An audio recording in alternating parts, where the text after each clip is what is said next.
నమస్తే welcome to Telugu 360 KTR arrest అనే సంచలనంగా మారిపోతూ ఉంది. రోజు రోజుకి ఇంకా ఉద్రిక్త పెరుగుతూ ఉంది. ఇప్పుడు బీఆర్ఎస్ భవన్లో అయితే ఉన్నాం. మనతో బీఆర్ఎస్ మహిళా లీడర్స్ అయితే ఉన్నారు. కాంగ్రెస్ సంబంధించిన ఏవైతే ఆరోపిస్తూ ఉన్నారో వాటి ఏ విధంగా తీసుకుంటా ఉన్నారో తెలుసుకునే ప్రయత్నం చేద్దాము. పవన్ గౌడ్ గారు అయితే ఉన్నారు. మేడం ఎలా చూస్తారు? కేటీఆర్ అరెస్టు రేపు అంటున్నారు, సాయంత్రమే అంటున్నారు, ఇవన్నీ వస్తూ ఉన్నాయి, ఎలా చూస్తారు? ఇదంతా కుట్రలో భాగంగా చేస్తున్నది. ఏదైతే పచ్చకామెరలోనికి లోకమంతా పచ్చగా కనబడ్డట్టు పట్టపగలు బ్యాగు సంచులతోటి 50 లక్షల రూపాయలతోటి రాజ్యాంగబద్ధమైన ప్రజల చేత ఎన్నుకోబడ్డ ప్రభుత్వాన్ని కూల్చడానికి ప్రయత్నించిన దొంగ, ఆ దొంగ ఇప్పుడు దొరికి రాజ్యమేలి ఒక కుట్రదారుడు రాజ్యమేలుకుంటా, క్రిమినల్ గాడు రాజ్యమేలుకుంటా అందరినీ క్రిమినల్స్ చేద్దామని చూస్తున్నాడు. ఇదంతా బురద చల్లే ప్రయత్నాలు. ఆనాడు రాముని గుడి కట్టిన రామదాస్కే నిందలు తప్పలేదు.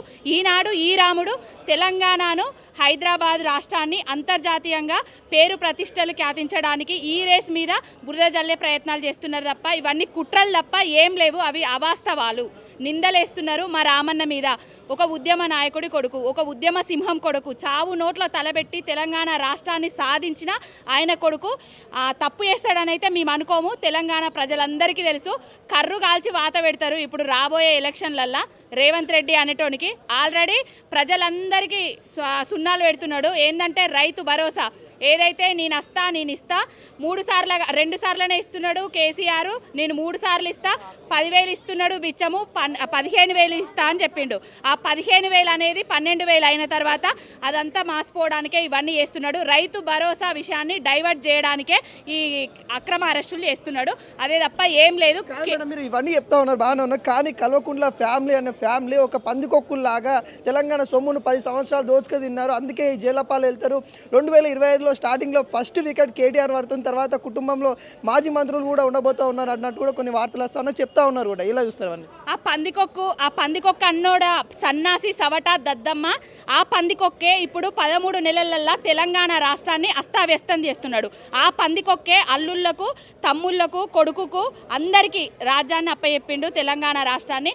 ఆ పందికొక్కు మాట్లాడేటి అన్ని దున్నపోతు మాటలు, దున్నపోతు వ్యవహారాలు తెలంగాణ రాష్ట్రాన్ని సర్వనాశనం చేస్తున్నాడు. నిన్న మొన్న ఏమన్నాడు? కూర్చొని అన్నాడో నిల్చొని అన్నాడో శాసనసభ సాక్షిగా ఏం చెప్పిండు? టికెట్ల రేట్లను పెంచను, అసలు ఈ బెనిఫిట్ షోలు ఉండే అవి ఇవని చెప్పిండు. ఆ సన్నాసి ఇప్పుడు వచ్చి ఏం మాట్లాడుతున్నాడు? మళ్ళీ టికెట్ల రేట్లను పెంచుతా అని చెప్తున్నాడు. అన్ని అటెన్షన్ డైవర్షన్ పాలిటిక్స్.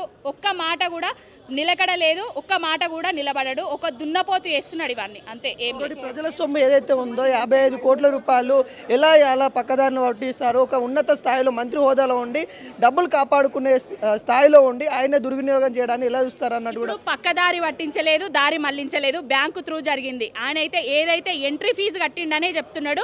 దీని మీద మేము కట్టుబడే ఉన్నాము, నిలబడే ఉన్నాము. రామన్న ఏ తప్పు చేయలేదు. ఆయన మీద కుట్ర చేస్తున్నాడు రేవంత్ రెడ్డి అనేటోడు. ఒక నీతి మాలినోడు, ఒక చరిత్రహీనుడు ముఖ్యమంత్రి అయి అందరినీ చరిత్రహీనులను చేద్దామని చూస్తున్నాడు. ఆది నుంచెల్లి ఏదైతే గద్దెనెక్కిండో అప్పటి నుంచెల్లే కేసీఆర్ని అరెస్ట్ చేస్తా, కేటీఆర్ని అరెస్ట్ చేస్తా, కాళేశ్వరం 1,00,000 కోట్లు, ఫోన్ ట్యాపింగు, అది ఇది అని మన్ను మశాలం అని అన్నీ చెప్పిండు. ఇప్పుడు ఏది లేదు. ఇక లగచేర్ల అది అని చెప్పిండు, ఏది లేదు. మళ్ళీ దీన్ని ఒకటి తీసుకొస్తాడు.